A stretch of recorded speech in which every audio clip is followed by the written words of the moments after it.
નમસ્કાર દર્શક મિત્રો, કનેક્ટ ગુજરાતના સીજી એક્સપ્રેસ ન્યૂઝમાં હું આકાંક્ષા આપ સૌનું સ્વાગત કરું છું. નજર કરીએ દેશ દુનિયા અને રાજ્યની તમામ ખબરો પર.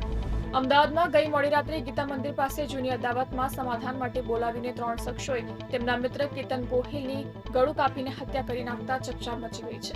આ ઘટનાને અંજામ આપ્યા બાદ ત્રણેય આરોપીઓ ફરાર થઈ ગયા હતા. પોલીસે ત્રણેયને ઝડપી લીધા છે. ગત 24 કલાકના દરમિયાન સમગ્ર રાજ્યમાં 33 જિલ્લાના 120 તાલુકાઓમાં હળવાથી ભારે વરસાદ વરસ્યો છે.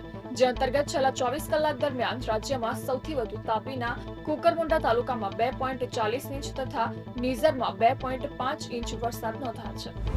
ગુજરાતમાં નશાકારક દવાઓના દુરુપયોગ અને ગેરકાયદે વેચાણ વધ્યું છે. તેને રોકવાના આશયથી બુધવારે જુદા જુદા સ્થળોએ ફૂડ એન્ડ ડ્રગ્સ વિભાગના સંકલનમાં ગુજરાત પોલીસ દ્વારા વિવિધ મેડિકલ સ્ટોર્સમાં દરોડા પાડી ચેકિંગ અભિયાન હાથ ધરવામાં આવ્યું હતું.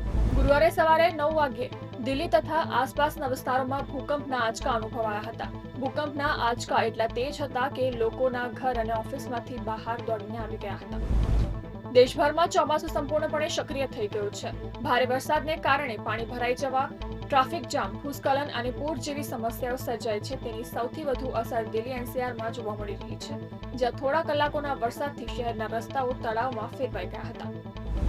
ઉત્તરાખંડમાં ભારે વરસાદ પડી રહ્યો છે. મંગળવારે વાદળ ફાટવાથી ભારે તબાહી મચી ગઈ હતી. એસડીઆરએફે જણાવ્યું હતું કે જાનહાનિના કોઈ અહેવાલ નથી. શોધખોળ ચાલુ છે. આગામી 4 દિવસમાં રાજ્યના 5 જિલ્લાઓમાં ભારે વરસાદની શક્યતા છે.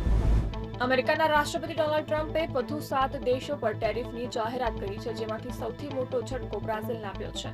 બ્રાઝિલ પર 50% ટેરિફની જાહેરાત કરવામાં આવી છે. નરેન્દ્ર મોદીને નામીબિયા દેશે પોતાના સર્વોચ્ચ નાગરિક એવોર્ડથી સન્માનિત કર્યા હતા. વર્ષ 1995માં આ એવોર્ડની શરૂઆત થઈ હતી, જે મુખ્યત્વે વિશિષ્ટ સેવા અને નેતૃત્વને ધ્યાનમાં રાખીને આપવામાં આવે છે.